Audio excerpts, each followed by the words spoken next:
Because it's a sequel, you have to be patient and learn what the story reasons are to justify the existence of the sequel. And I think that's just one of the, it's one of the bitter pills that any sequel maker has to swallow.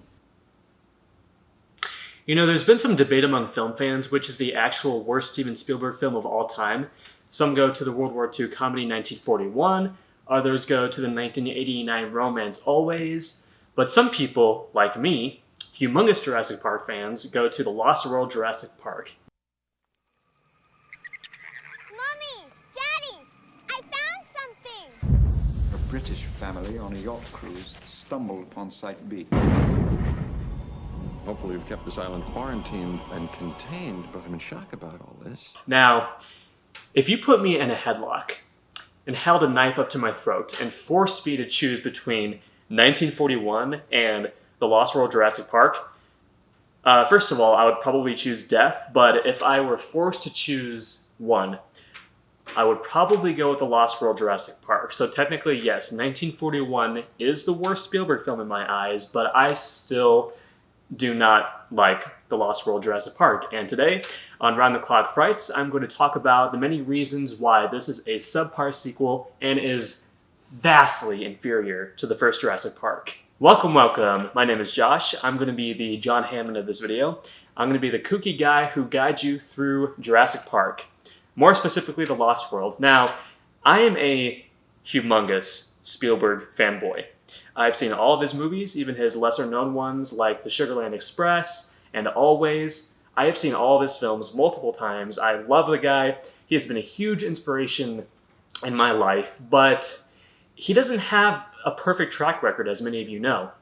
Now, I love the first Jurassic Park movie as well. This has been said a million times, but it's a very magical movie with amazing CGI effects. And actually, I rewatched the first Jurassic Park movie recently, and something that I noticed is that Spielberg actually used more puppets in that movie than CGI. And honestly, I think the reason for that is because he only needed the CGI dinosaurs in the wide shots, like the full body dinosaur shots. So the rest was animatronics and puppets, which is very commendable. But 4 years later, we got The Lost World Jurassic Park. Now, this wasn't technically a rushed sequel. After Schindler's List, Spielberg went on a bit of a hiatus. He took a break from directing movies. He did a lot of producing in the meantime, but The Lost World was released 4 years after the first film. So yeah, it wasn't necessarily rushed, but nevertheless, it is a piece of garbage. It's a film that just doesn't contain much magic or wonder. Like, I'm going to get into why that is, but it just didn't feel like Spielberg had his heart in this movie. Like, the first Jurassic Park, I mean, there are so many scenes where characters will just stare in awe at what's before them, and The Lost World lacks that. It lacks those moments where the characters really just take in the amazing surroundings. I mean, there's a couple of smaller moments, like when they first get to the island and they see the Stegosaurus crossing in front of them, but for the most part, this is a murky, miserable movie with utterly unlikable characters, just ugly cinematography, and maybe one or two decent scenes, but overall, this sequel is just a dud.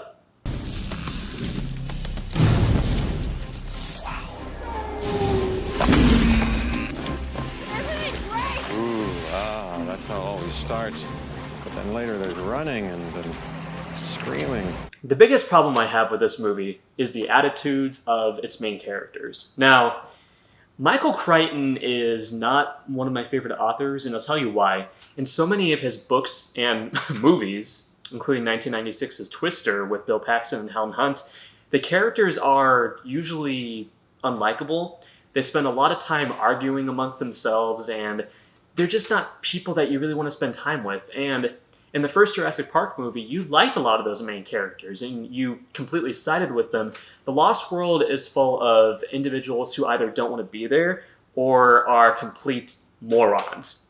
Jeff Goldblum in this movie is seriously irritating. He spends the majority of the movie complaining, whining, mumbling all these reasons about why they shouldn't be there, and I get it, because he went through some horrific shit in the first Jurassic Park movie, but do you really want the main protagonist to be like that? Someone who just whines and complains the entire runtime? And I swear to God, there are so many close-ups of Jeff Goldblum in this movie that were created just for the trailer. Like, there will be these over-dramatic moments where Jeff Goldblum will just look into the fucking camera and say something dramatic like, "Go! Run as fast as you can. Mommy is very angry. Checkmate." But no, seriously. Julianne Moore is... Look, she's a brilliant actress, but she is a complete moron in this movie. She is a hypocrite. First of all, in almost every single scene, her mouth is hanging open like this. Like, she has this derp face throughout most of the movie, like... Even in the scenes where she's being attacked or she's supposed to be scared, she just looks clueless or stupid. I really cannot stand her performance in this movie. She's a hypocrite, like I mentioned. There's a scene early on where she's talking about how their presence needs to be completely unnoticed by the creatures, and yet she approaches a baby stegosaurus and starts petting it, touching it. What a goddamn hypocrite. I can't stand her character in this movie, and it's not necessarily her fault. I know that she was just playing the cards that she was given, but she is just awful in this movie. And the side characters, Vince Vaughn is supposed to be this badass documentarian who, you know, he's supposed to be like, I guess, the action hero of this movie. But first of all, Vince Vaughn does not have an action hero build. He just kind of looks like this average Joe. Dodgeball, pun intended.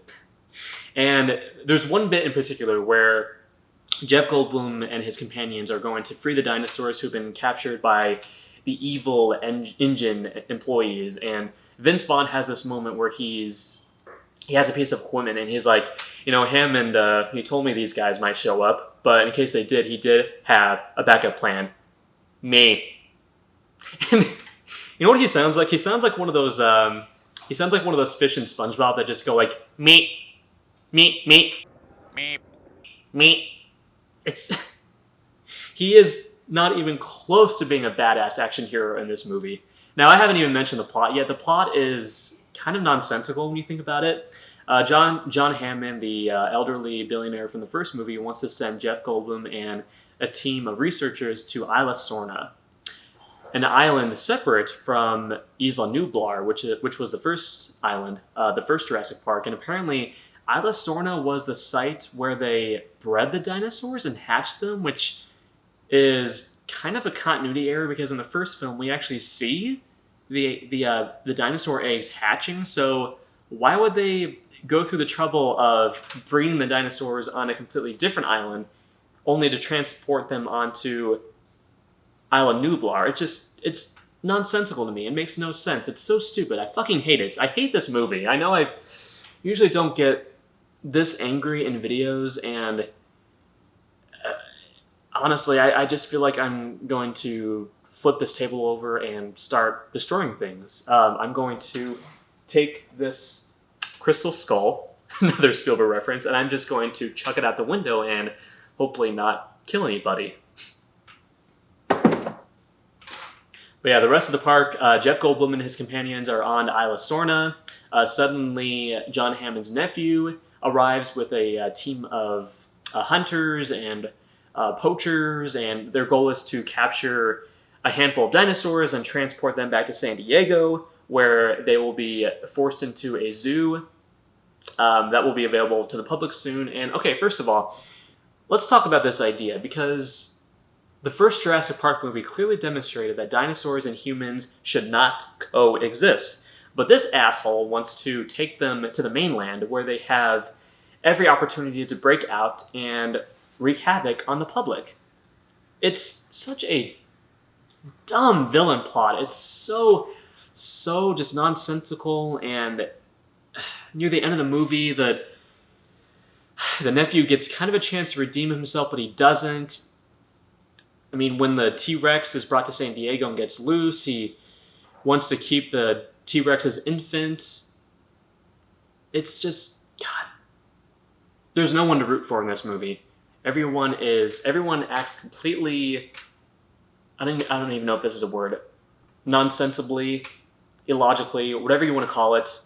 There's a drawn-out death scene with Peter Stormare, the guy from Fargo, where he goes off into the jungle by himself to take a piss, but I swear to God, he treks like a mile away from the main group. He goes off by himself, he gets lost, which, what a freaking dumbass, and he gets ambushed by all of these smaller dinosaurs called compies. And it's a very long, drawn-out death sequence, and people thought the assistant's death in Jurassic World was long and unnecessary. You don't remember Peter Stormare's death in this movie? It's, God. I need you to send rescue immediately. Let's get this movable feast underway. But I will say this, there are one or two decent sequences in this movie. Everyone talks about the trailer scene and how amazing and thrilling it is. It's decent, for a movie like this, but there is one small moment in that trailer sequence that does take me out of it just a little bit. There's a moment where Jeff Goldblum is trying to rescue Julianne Moore because, she's fallen to the bottom of the trailer, and he makes this sound that resembles a duck being strangled. He just goes like, eh, eh. And it made me chuckle. It kind of took me out of the moment. And then the other kind of decent scene is the raptor attack. When they're trying to get off of the island and they're ambushed by these raptors. It's a decent chase scene, although there's that stupid-ass moment where Jeff Goldblum's daughter performs gymnastics in an attempt to knock one of the raptors off the... I can't even finish talking about that moment. The gymnastics scene is so... It's a great precursor to that moment in Kingdom of the Crystal Skull, where Shia LaBeouf is swinging through the jungle on vines. It's such an incredible moment. Spielberg really knew what he was doing with that gymnastics scene. No, I'm just kidding. It's really, really horrendous. Is this film worse than Kingdom of the Crystal Skull? Some of you may want to tear me apart for saying this, but in all honesty, I believe that Kingdom of the Crystal Skull is slightly better than Lost World, and I'll tell you why. The moments that I liked in Kingdom of the Crystal Skull outweigh the moments I liked in The Lost World. The Lost World has maybe one or two scenes that I liked. Kingdom of the Crystal Skull has some good things going for it, particularly in the first half. And also, Kingdom of the Crystal Skull, you have Harrison Ford back as Indiana Jones. You have Cate Blanchett's badass psychic Russian villain. You have Karen Allen back as Marion Ravenwood. What does The Lost World have? It has irritating Jeff Goldblum, and that's pretty much it. So yes, I will go out on a limb here and say that The Lost World is worse than Kingdom of the Crystal Skull. You can hate me all you want. I honestly don't care. I've hated this film for so long. It's just a chore to sit through. I had to watch it again last night because I'm currently having another Steven Spielberg marathon. I've been revisiting all of his movies, and next up is Amistad, which is a pretty good movie about slavery, but honestly, last night I had to sit through The Lost World again, and I just felt miserable after watching it.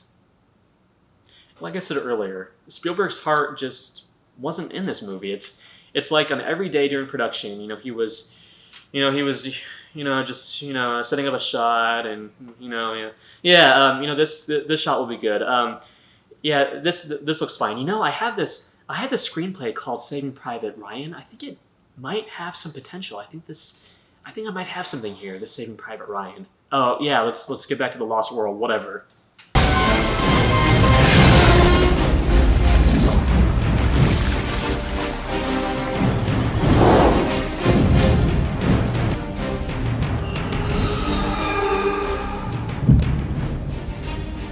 Guys, thank you so much for joining me in my discussion of The Lost Ship World, Jurassic Park. I had a really fun time talking about it, even though it's not a film I particularly like. Now, we do have some videos planned for the future, some things that we've been wanting to do for a while, so we're really excited to put all those together, but you guys are scary cool, Thank you so much again. If you like this, go ahead and subscribe to our channel for more horrific content. And have a very scary day, boys and ghouls, and enjoy watching the first Jurassic Park movie. And if I can say just one more thing, or if I could leave you with 2 words